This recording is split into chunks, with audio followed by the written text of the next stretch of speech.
oh, I'm married, so I can't be getting catcalled. I forget about that. So I don't care what color or creed you are watching this video. When I share the stories of these great heroes of our time, I am sharing about American history. Why is it that people with a ton of degrees, a ton of experience, overthink more than anyone else? And I realized something.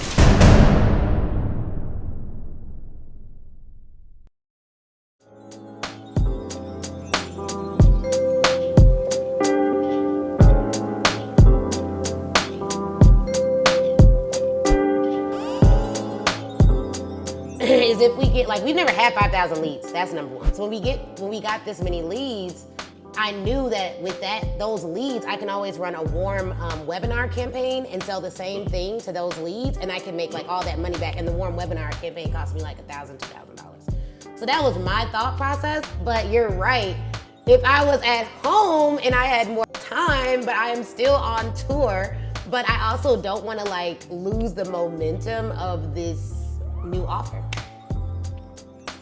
I want, like, you got, because it's like, I think one of the things I've seen from other companies that have scaled their businesses, and you let me know if you've seen it too, but it's like they start talking to the identity before the person is ready.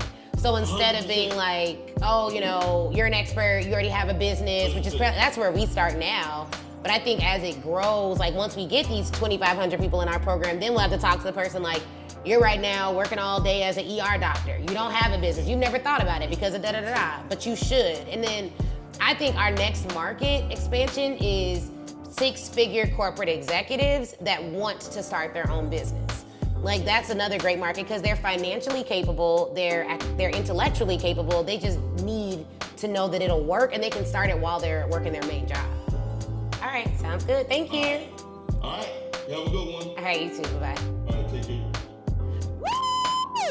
Okay, oh my gosh, good news all around. We just had our largest launch again. Broke a record last month, broke a record this month. And then we won our arbitration. We had someone who totally disrespected us online and violated an agreement. And we won an $87,900, let me get the,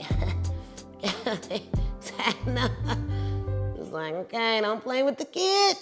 87,000. Now we gotta collect on it, which is like a whole nother process, but it's not my job.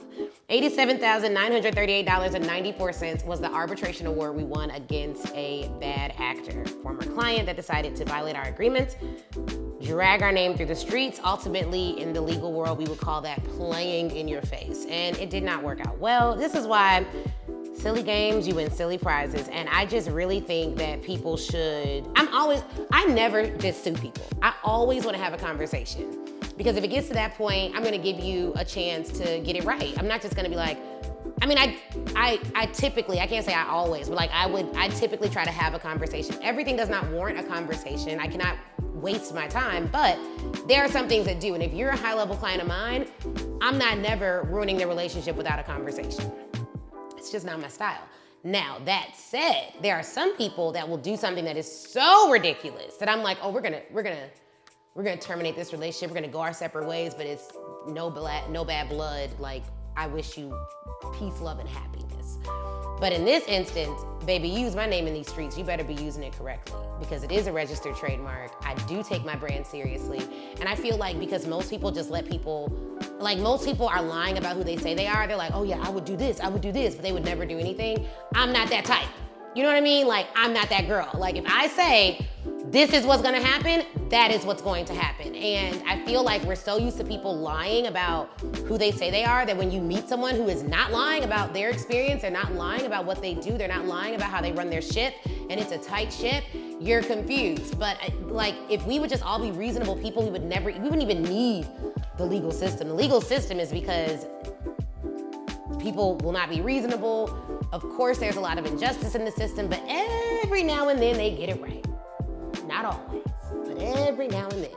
And this was expensive, it took a long time, but it did not take a lot of my energy because I hired my own law firm to resolve this for me, and I went about my business like I'm about to do right now. But that was another win. Largest launch, won a case.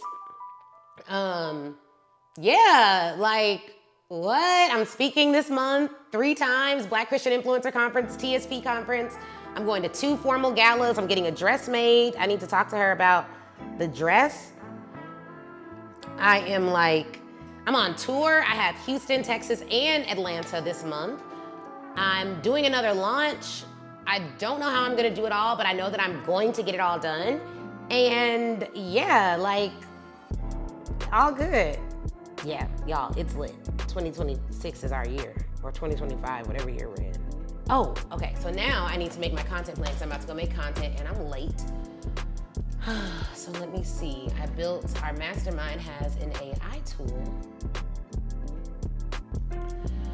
So I am Ashley Kirkwood of Speak It Ready Cash. You can kind of see what we talk about and what we speak about. We are a sales training company for experts and entrepreneurs, and specifically highly degreed professionals that want to start, grow, or scale their companies. It's for experts, people who really know what they're talking about, typically have over a decade of experience. I work a lot with Black women and talk about my plight as a Black woman expert in America, but this event is particularly open to any expert who's looking to scale their business. The biggest objection people have to working with me is whether or not they can really scale their company to corporate. They are typically highly educated, and so they've been trained that they kind of need that validation from someone else. Sometimes they overthink chronically, and so it's difficult for them to realize what's going wrong. They do not want to look like they do not know. They do not want to be vulnerable again. They do not want to start at the bottom of the market. They want to start at the top of the market, which is messaging we talk about all the time.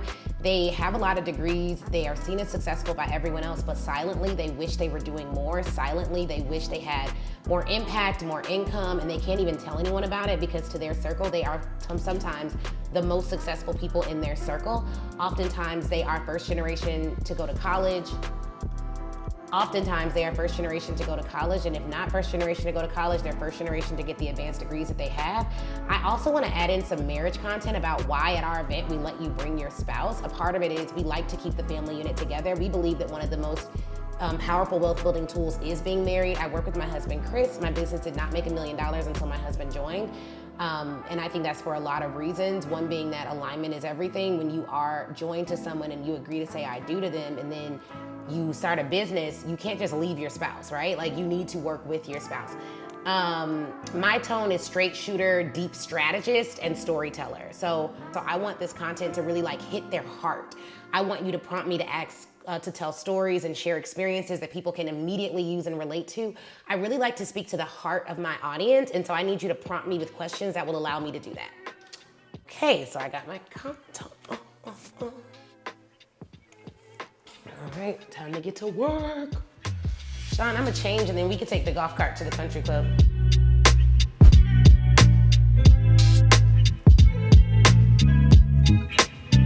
Hello. I always do this. Oh, I'm married, so I can't be getting catcalled. I forget about that. I thought he said he followed my content. Oh my God, Chris is gonna kill me. I've always heard about getting catcalled by a construction worker, and this is the first day it's happened. Who knew at a country club? That'd be my first experience. That's crazy. I will never forget when I first started my business, y'all. I thought that in order to help people, I literally had to give them stuff for free. I actually thought I was helping people by undercharging, making it accessible, making it affordable, until I realized there are people that need help at all levels of the market. And there's nothing wrong with you building a business to help people that can pay you. And in fact, when I gave things away for free, the people I thought I was helping totally disregarded the information because it was free. There's science behind this. There's something called the free rider theory, which says that when people get stuff for free, they typically undervalue it, underutilize it, and discard it without understanding its true value. So when you're giving away stuff for free or low cost, typically, they don't even appreciate what you're giving them. So if you want to really help people, charge them the real rate, give them quality content that can help them to actually do something with their lives and get somewhere, and then don't disrespect yourself by undercharging. It's not worth it.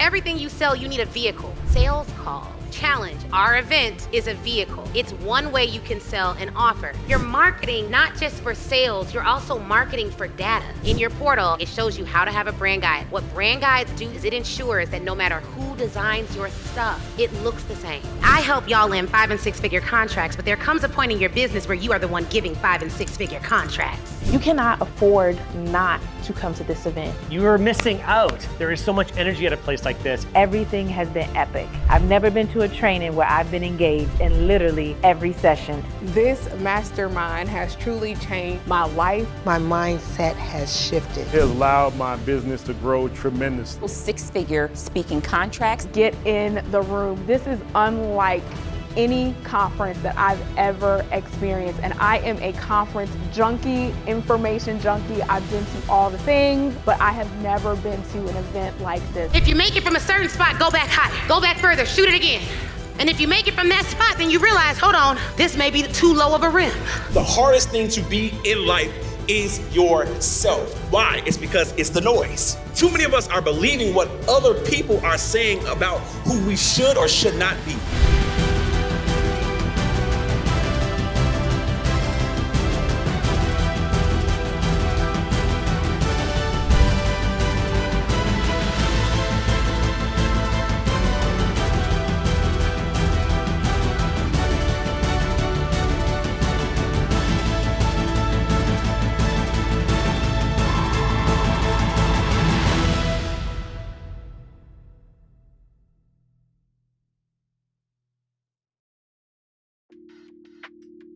I really wanted to do something different, guys. Like, I always make content on my couch. I was like, okay, well, let's get out. Like, it's the summer. Let's have some more fun with this. Like, let's make content on the court, which is what I love. I love tennis. I love being at my club. I love all of that. Like, all of that is a vibe for me. So I'm glad that I was able to bring you all along to what a typical day would look like. I play a lot with the ball machine just to practice because it's kind of hard with my schedule to always book my coaches to do private lessons. Sometimes I can and it really does help, but if I can't, I'll just practice with the ball machine. So I was like, man, I wonder if I could practice the ball machine and make content at the same time. Now, if it was cooler out here, I probably could have made a load of content and really practiced with the ball machine. But it is sweltering. Do you hear me? And I go to the gym here too, so I didn't go to the gym 6:30 this morning. So I think that this was also good. Like, I still got a good workout in. Still got to play tennis, get a good workout in, burn some calories, sweat. Whew. Definitely sweating, and it was leg day at the gym the other day with my friend Nicole. So my legs are still a little bit sore, but I'm committed to being fine and ready for Speaker Ready Cash Live. I hope all of y'all are coming. We want 500 experts to come. If you're in the 500, comment 500 because we really want 500 experts to come to this event. But I want the right people. So let me tell you who I want to come. I want you to have 10 years of experience in your expertise. Or 7 to 10. I want you to have had some success in corporations already, like in corporate. I want you to have achieved somewhere else first. I think that I really do well with folks who have reached a certain level in their career and they're looking to duplicate that success in their business. I particularly have a heart for that audience because I know what it feels like to be really accomplished but be put in environments where your intellect is always questioned. And so I think that for us, highly degreed, highly experienced experts, we need to hear it a certain way from a certain person. A lot of my peers who do really well, especially in Atlanta, they don't have degrees. And when you give them something to do, they'll just do it. And I was talking to my husband about this, like, why is it that people with a ton of degrees, a ton of experience, overthink more than anyone else? And I realized something. The longer you're in school, the longer you're institutionalized in an academic environment. I don't know if institutionalized is the right word, but the longer you're in an academic environment, you're constantly being asked to critique, to debate, to analyze, to think through, to think deeply. And what it means if you're doing that, you guys, is like, it means that the skill set that you're developing is this critical thinking skill set, which is a beautiful skill set. However, if you now are at the place in your life where you're like, okay, I need to execute. That's a different skill set, because we're not talking about writing a paper. We're talking about going to a person and asking them to do business with you. That's a totally different skill set. So the skill set of critical thinking can work for you in an academic environment. It can work against you in an entrepreneurial environment. So I want to make sure that I help you to see that and think your way out of it. So we've developed some really good tools that experts can use to coach themselves out of overthinking cycles. One of them is our receipts versus rhetoric framework, where we actually show you how to think through a spiral of overthinking and to realize whether this negative thought is based on a receipt or whether it's based on just rhetoric. Like, rhetoric doesn't necessarily mean there's any type of data to it, there's any type of receipts to it, anything like that. And so I am very passionate about helping us. Like, I'm trying to help the me of 10 years ago or 15 years ago who thought they had it all together, thought they had the dream job, thought they had the dream life, was making the 6 figures, was having all the degrees and all the success, but like still wanted more. And no one understood why you wanted more. It's because there is a level of purpose that you can have where you are effortlessly driven. I was talking to my girlfriend today. I was like, I don't get sick. She was like, I've never seen you sick. Like, I've never seen you with a cold. I've never seen you. I was like, I enjoy my life. Do you hear me? I enjoy my life. I am not stressed and pressed all the time. I am here on the tennis court a lot of times. I am at the country club a lot of times. I am working a lot of times. I am getting things done, but I'm doing them in a way that aligns exactly with my skill set and my goals. And my mission is so big and so powerful that it pulls my effort to align with it. And it would be my wish that everyone would get here. But before I was here, there were all these other points in my life where I was doing something, but I found joy in what I was doing where I was at. I was grateful for what I was doing when I was at, where I was at. And so wherever you're at, all you're doing is collecting skills. And you're gonna be able to use those skills to help a lot of people. And the more you add value to the lives of others, the more value is added to your life. So people are like, Ashley, why you make all this content? You do all this content, oh, it's exhausting just looking at you. And I was like, well, you would be exhausted looking at me because you're looking at me from the vantage point of what you're supposed to do. I don't know if what you're supposed to do aligns with what I'm doing. All I know is I'm doing what I'm supposed to do.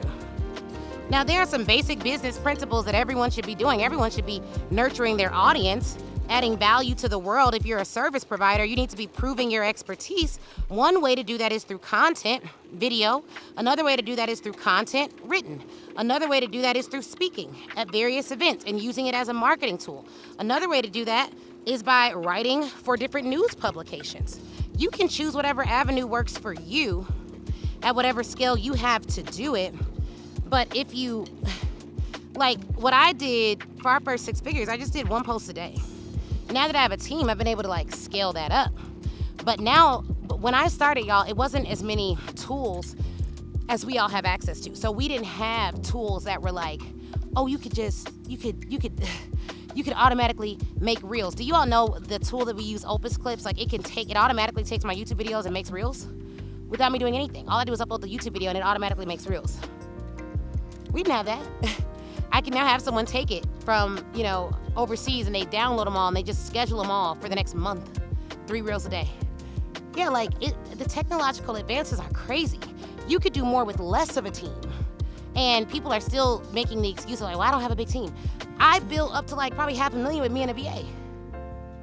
Me and a VA and like hiring some people on Fiverr to do some stuff. It was like, if you want to make an excuse, it will always readily become available to you. But if you want to make a way and you have the mindset to see a way through, you can find a way. So you just have to ask yourself, do you want to make an excuse or do you want to make a way? There are people who have done more with less than what you have and have been able to put themselves in a better position. I think about my friend Cassandra Wilcox. Look her up, from Blanks Galore. I was reading her story. I wish I remember the name of the book, but like the stuff that she went through and got it done. I was reading my dad's book, From Fostered to Favor, about how he went from like having a dad who was an alcoholic, a mom who was not able to take care of them fully, getting adopted, to building a $1 million business in the 90s by going like door to door with like a cell phone in the car, those big phone cell phones. Back in the day, do y'all remember those? Like, look it up. Maybe we'll put in a picture of it. But like these people, if I were to complain to my dad, like, oh my God, Dad, I have to run ads, and it's just, I just don't want to make all the graphics. I don't want to learn the tool. He's like, I had a car phone, I had a phone book, I had miles on my car. Like, I went door to door. Like, I did what I had to do. I built relationships. Yeah, I used to have a Rolodex, like a paper Rolodex of all his contacts. He didn't have a CRM, you know? Like, when I think of how people who came before us did it, or even like Ida B. Wells, like she was a famous writer, and she was the first writer to write about lynching, and she really blew it up. But what I loved about her is that she, back then, was publishing her pamphlet to get her message out, because she was a thought leader. She was a thought leader in the area of lynching. And what I loved about her was I was reading her story, and I was reading about how she actually published her pamphlets in English and in French. She was publishing in multiple languages in the 1890s as a black woman? As a single black woman at that, if you think married women have more status, now imagine what the status was of a married woman in the 1800s. And even when she got married, y'all, do you know Ida B. Wells married one of the first black male lawyers? And she did not just marry like any old guy. She literally married someone who was aligned with a woman working back then. Like, what? She was one of the first women. Listen to this, speakers. Ida B. Wells was one of the first women to go on a speaking circuit with a nanny. Do you hear me? How can I not know about Ida B. Wells? Think about this. I'm a black woman at a predominantly white country club on a tennis court right now teaching all about Ida B. Wells. Ida B. Wells, if I could go back to 1890 and be like, Ida, one day I'm gonna tell your story from a tennis court at a country club that probably was segregated. I'm gonna find out when this country club integrated rather. But like, and I'm in Georgia. Like, how can I complain about making a post? Do you know that Ida B. Wells wrote her thoughts so vigorously and with so much passion that she actually got ran out of Memphis and had to move to Chicago because there were lynch mobs that were after her for telling the truth about lynching? And the truth about lynching was that people weren't just lynching black men for being white women, and I put that in quotes because their trials, of course, weren't fair or equitable or just. They were lynching black men for having businesses that were outselling the white businesses down the street. Like, there was a brother story I read about who had a black-owned grocery store, and there was another grocer down the street. Of course, he treated blacks horribly, so when the black grocer opened, all the black folks went to the black grocer. Well, they found out about this. Not only did they burn his business, but they actually lynched him. Like, she was one of the people who broke that news, and then she started talking about the ideology and the mindset of someone that would do this, and she shared her thoughts vigorously, and she was run out of town by lynch mobs. Like, think about that. What if she could just make a post from the comfort of her home? What if she could just make a reel? What if she could just share her thoughts? How would she be looking at us now, complaining about the pleasures and the luxuries? No matter what thoughts I share, I have never been scared of getting lynched. Think about that. Like, I don't got no excuses. I think that one of the reasons why we don't vigorously go after our business is because we do not know our history. We do not know who we are, and we do not know where we come from. And that's for everybody, because Ida B. Wells' story is not black history, that is American history.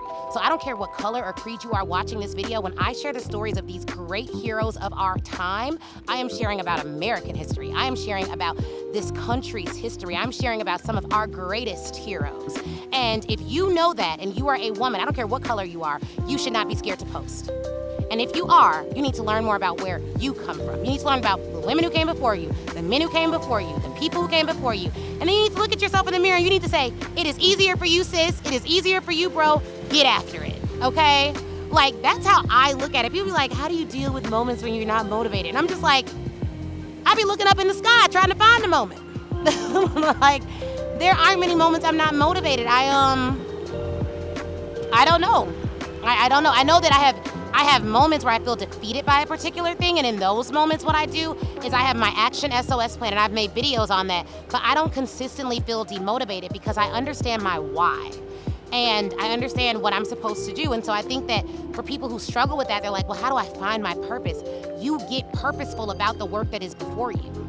You do that work so well that you discover new skills and new tools that you never knew you had. And then you implement those skills and those tools to the best of your doggone ability. And then you figure out new skills, because when you are great in one area, there will always be expansion opportunities for you. But when you are not great in any area, you are always seeking for expansion opportunities for yourself, because there are none that are created for you by your work. Excellence does create other opportunities for you. But then you're gonna need to, if you wanna accelerate that timeline, you're gonna need to develop the skills to let people know about the excellent work that you're doing, okay? And so I hope that this is helpful. I hope that you all see that you can have fun with your content. I've never done this before. I don't know how the content will perform. I'll let y'all know. Y'all know I tell y'all the truth. If it works, I'm gonna be like, ooh, that worked. If it don't work, I'm gonna be like, baby, that didn't work. That didn't work. But the theme of our event in October is Olympic level cash sleep. So I want to, you know, I'm getting more active. I'm waking up at 6:30, I'm working out, I'm on the tennis court, even though it's sweltering hot. I'm burning calories, I'm eating healthy. I gave up meat. I started back eating meat a little bit, and then I gave up meat again. And so I'm conscious of what I put in my body. I'm trying to do all the things to mentally and physically prepare for all the hundreds of experts like you that will be in the room on October 2nd through October 4th. That event is gonna change your life. You're gonna walk in as a certain type of CEO, and you're gonna walk out as a different type of CEO. I can guarantee you that. So join us at Speak Your Way to Cash Live and go to www.speakyourwaytocashlive.com, and I'll see you there.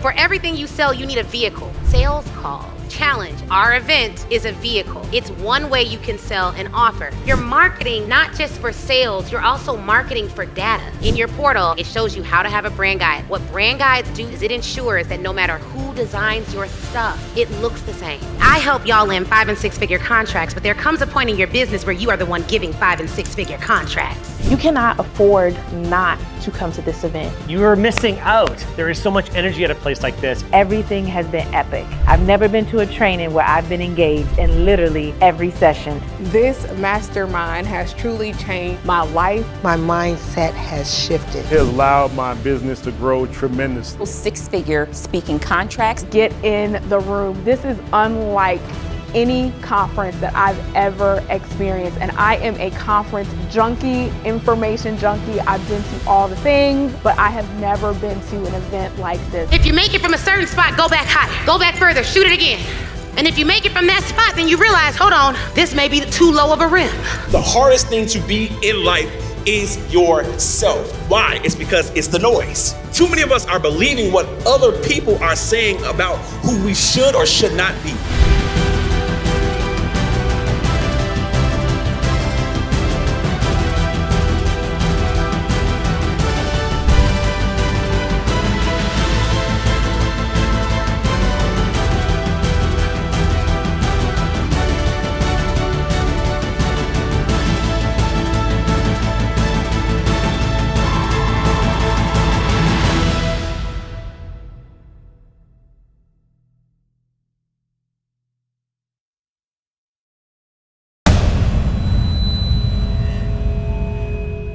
Seems like no matter what, there's always more bangs. So we just got to Houston. We're about to unpack, get some food. We're sleepy. The rain is not helping, but we're gonna unpack.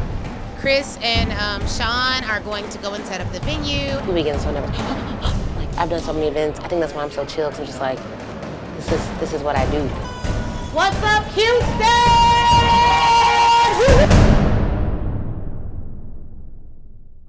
Yeah, energy high, excuses low.